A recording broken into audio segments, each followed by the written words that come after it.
그날은 어떻게 보면 죄를 고백한 날이기도 하지만 정반대 입장으로 보면 용서를 해준 날이다라고도 이해가 될 수가 있는 거죠. 오늘 법회 오신 분들은 먹을 복이 좀 있으신 분들인 것 같습니다. 오늘 베트남 유학생회에서 자기네 전통 음식을 이렇게 지금 열심히 요리하고 있어요. 뭐가 나올지 메뉴는 모르겠어요. 나는 쌀국수려니 했는데 뭐 쌀국수 아니라던데 뭐가 나오려나.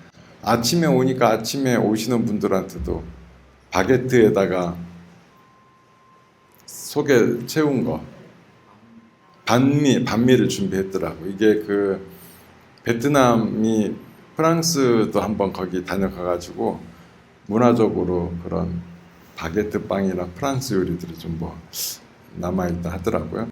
굉장히 아침에 먹었더니 맛있었습니다. 베트남이나 이제 뭐 동남아 이쪽 가면 유교 문화권이 안 간 지역이 있어요. 유교 문화가 도달하지 못한 지역들. 그러니까 우리는 유교 문화권에 있으니까 뭔가 당연히 뭐 해야 될 것들이 거기는 좀 달라. 우리는 부모님께 효도한 날이 언제예요? 어버이날 5월 8일 그죠? 5월 8일은 내가 알아보니까 서양에서 온 거더라고요.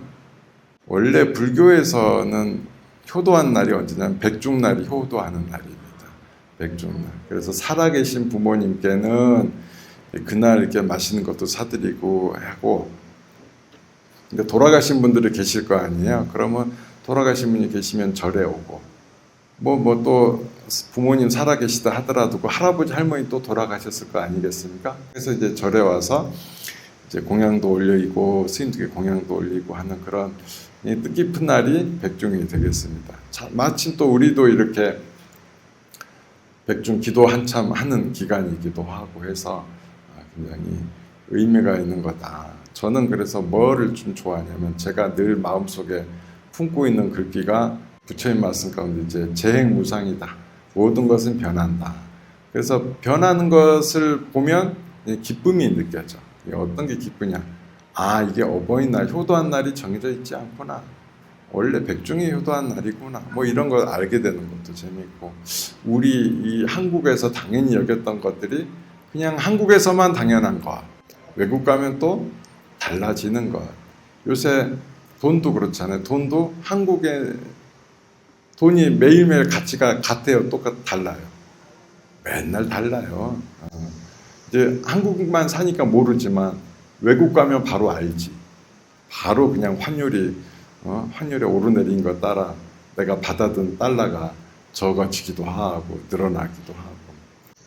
세상에 정해진 것은 하나도 없다. 금값도 맨날 올랐다가 내려갔다가 그렇게 하고 다 변합니다. 이게 반듯하니 서 있는 것 같아도 어느 날은 다 허물어지게 되어 있습니다. 보통 옛날에는 기와불사를 한 20년 만에 했어요. 왜냐하면 기와들이 깨지고 막 이러니까.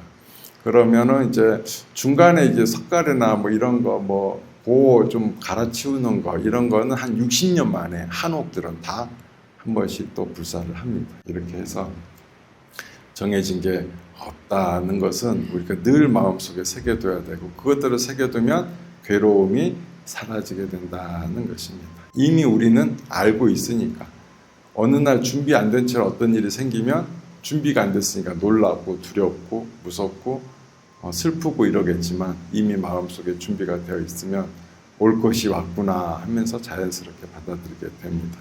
그래서 재난이나 이런 것들이 우리에게 주는 두려움이 큰데, 마침 베네수엘라가 지진이 났잖아요. 그래서 제가 하는 더 프라미스 직원들 지금 둘이 가 있습니다. 구호 활동하러.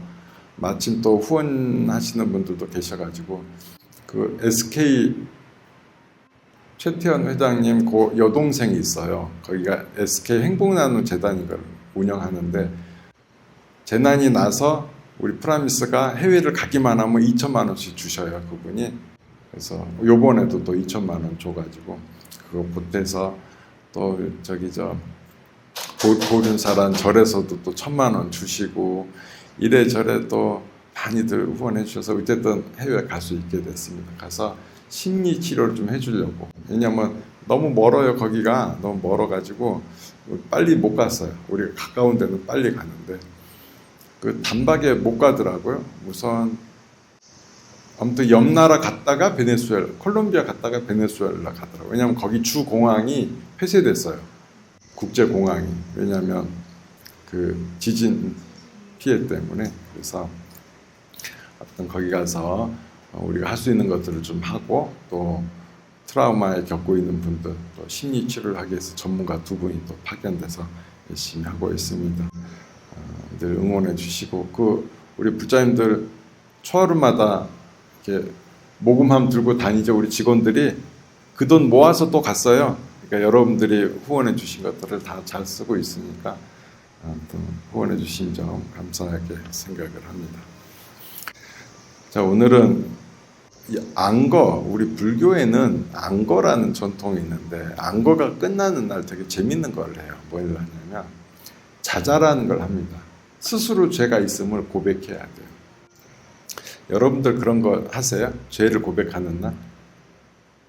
안 하죠. 없죠. 근데 우리는 한 1년에 2번 있어요. 고백해야 돼. 그러면 그날은 또 정반대. 죄를 고백을 받았어. 참회를 했어. 그럼 우리는 뭘 해줘야 돼요? 혼내줘야 되나? 아니, 죄를 고백하고 용서를 구했는데 뭘 해야 되겠어요? 칭찬까지는 좀 너무한 것 같고, 용서 정도는 해줄 수 있지 않아요? 용서? 그렇잖아요. 용서 해줄 수는 있지. 그러니까 그날은 어떻게 보면 죄를 고백한 날이기도 하지만 정반대 입장으로 보면 용서를 해준 날이다라고도 이해가 될 수가 있는 거죠. 거기는 이제 누구나 차별이 없어. 다 고백을 해야 돼. 지금도 그렇게 하고 있고, 저는 그래서 그 자잔날, 보통 안거 마치기 전날 밤에 자자를 하는데, 그 자잔날 오고 가는 그 이야기들이 너무 개인적으로는 듣기 좋아요. 그 소리를 듣고 있으면 그냥 행복해진달까? 어떤 얘기를 하냐면, 본인이 죄라는 것은 누구나 고백해야 돼. 근데 없을 수도 있잖아. 근데 완벽하게 없는 게 가능한가? 사람이. 그럼 뭐 나도 모르게, 그러니까 나는 인사를 뭐 이렇게 하다가 지나치다가 상대방을 인사했는데 내가 못 볼 수도 있잖아요. 그죠? 못 볼 수도 있어요. 그래서 인사를 안 했어. 그러면 저 사람 내 인사도 안 받아주고 건방지다. 뭐 이런 게 뭐 마음이 있을 수도 있잖아요. 그러니까 고백할 때 어떻게 하냐면 여러 대중스님들 덕분에 이번 안거를 무탈하게 잘 지낸 것 같습니다. 그럼에도 불구하고 저도 모르게 제 스스로도 인지하지 못하면서 지었던 잘못이나 이런 것들이 있으면 이 자리를 빌어서 참회를 드립니다. 이래요. 그러면 그 정도의 사소한 거, 내가 마음에 이제 그 상대방 스님은 기분 나쁠 거 아니야. 내가 인사했는데 인사도 안 받아주고 막 이런데, 근데 그날을 그렇게 얘기를 하면 뭐예요? 아하, 그래, 그날 못 봤을 수도 있겠구나. 저렇게 참회를 하니 용서해 드려야 되겠다 하고 용서를 해주죠. 그러면 죄가 사라져. 스님들은 그러니까 답을 안 하면 돼. 죄 고백하고 가만히 있으면 용서해 주는 거예요. 그럼 다 돌아가면서 골고루 죄를 이렇게 고백하고 다 무견함으로써 용서를 다 해주는 날입니다. 풀어야 돼. 이 마음속의 응어리들은 그때 풀어야 돼요. 끌고 가면 안 돼. 우리 보통 부부싸움 할 때 싸움이 어떻게 커져요? 뭐 하다가 사소한 거 남자가 실수를 했는데 이제 그거 갖고서 한 10년 전거까지 끌어내가지고 영혼을 쏟아 부어서 왜 그렇게 하냐라고 야단을 치면 남자는 나 요거밖에 잘 안 했는데 혼나기는 한 100배 혼나니까 너무 억울하잖아. 이게 서로 막 다툼이 생기는 거죠. 뭘 하도 용서를 중간중간 해주세요. 용서. 사소한 거. 뭐 나한테 조금 서운한 거 있으면 혼내고 싶으면 3일 동안 내가 미워해야지. 미워하면 안 되지. 근데 또 벌이라는 게 있으니까 3일 동안 하고 3일 지나면 어때요? 죄의 기간이 끝났구나 하고 용서해줘요. 끝났어. 그러면 이제 그 건은 이제 다시는 꺼낼 일이 없는 거죠. 이런 비슷한 일이 부처님 당시 때도 계셨어요.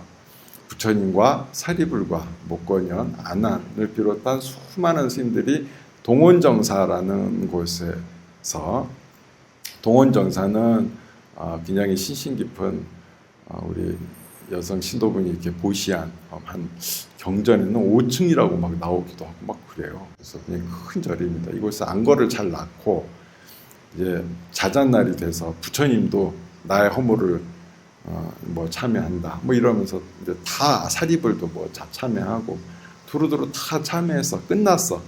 그러니까 그리고 안거가 끝나면 다음 안거로 살 곳을 향해서 떠납니다. 스님들이 이제 뭐 옷도 꼬매고 바루도 씻고 이렇게 떠날 차비를 해서 먼저 사리불 존자와 그 제자들이 길을 떠나게 됐습니다. 근데 길을 떠나자마자 한 비구 스님이 부처님 계신 가까이 온 곳에서 이렇게 얘기를 합니다. 사리불 존자가 내 인사도 안 받아주고 아주 태도가 건방지게 이루 말할 수 없고 길을 가다가 내 어깨를 부딪혔다. 저런 사람이 어떻게 지도자냐? 라는 얘기를 해요. 이미 자자 끝났는데 뒷얘기 하는 거지. 부처님께서 그 얘기를 들으시고는 바로 목건용과 안안을 시켜서 사리불 존자를 다시 모시고 와라 그럽니다. 사리불이 와요. 와서 스님들 다 모이게 해. 떠났던 이들까지 다 모이게 한 다음에 부처님께서 그 비구의 목소리를 그대로 들려줍니다. 이 비구가 이렇게 얘기를 했는데 사리불 존자는 진짜 이런 이야기를 했는가? 명명백백하게 밝혀라. 왜냐하면 사리불은 수많은 이들의 스승인데 이런 소리를 들어서는 안 되느니라 하면서 사리불 존자에게 얘기하니까 사리불 존자가 그런 일을 했겠어요? 안 하시지. 그 제자가 몇 명인데 수행의 경지가 얼마나 높은데 그런 거 하겠어? 안 하지. 그래 놓으니까 이제 그런 것들을 진실을 다 얘기를 하고 모든 이들에게 자신의 잘못 없음을 얘기하니까 그 스님이 듣고 있다가 얼굴이 그냥 흑빛이 되는 거야. 왜? 본인이 그 얘기를 꺼낸 이유는 우리 지나가다 그런 사람이 있을 수도 있잖아.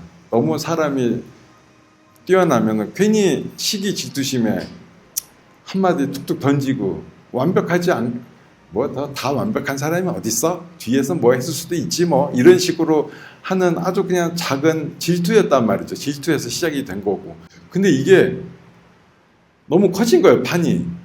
모든 스님들이 다 모이고 하니까 겁을 먹고 그때서 부처님 발을 붙들고 제가 참으로 질투심에 눈이 어두워서 사리불 존자를 이렇게 음해했습니다. 부처님 참여합니다. 그러니까 나한테 할 일이 아니다. 사리불 존자 해결하 해갖고 사리불 존자 앞에서 참여를 합니다. 그렇게 해서 이제 그날은 다시 한번 그 스님을 용서하는 시간을 가지게 되는 거예요. 그러니까 그 스님은 이제 다시는 그런 남을 헐뜯는 말을 하지 않게 됐습니다.